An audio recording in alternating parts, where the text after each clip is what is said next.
So every small town has these crazy traditions, right? Like a Halloween citywide water balloon war that happened every year? No.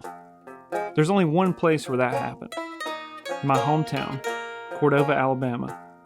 Y'all did what? It's been going on now 7 years. Well, I know it's been over 60, so You had the cops there, you had the firefighters there, parents driving their kids around in the back of the truck. My mom and dad let me miss school that day. We filled water balloons up all day long. It was like overnight, the whole town was fortified for water balloons. Plywood on their truck to protect themselves and wearing football helmets and bicycle helmets and it was just crazy. It didn't really completely die out in town. And then, of course, in 2011.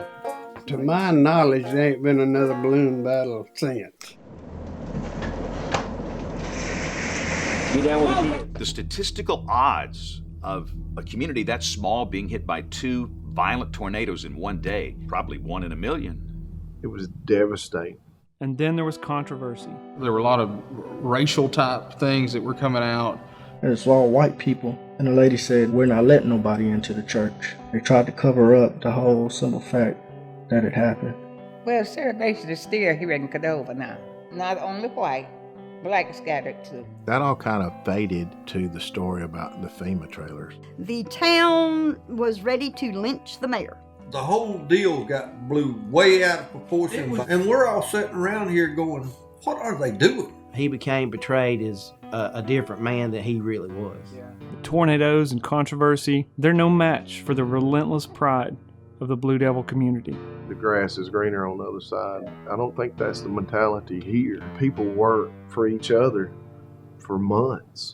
I mean, they didn't ask, they just come and did it, and it was done before you even knew it. We had people working side by side with chainsaws that didn't like each other. It's about uniting the community. That's the same thing we had when we did water balloon. So we're doing it again this year. Doing what again? Water ballooning on Halloween. Are we really?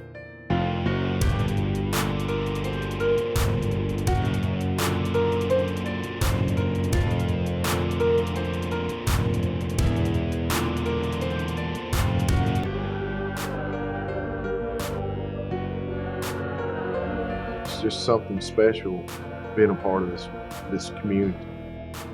The buildings are gone, but the heart and the spirit of Cordova is still there.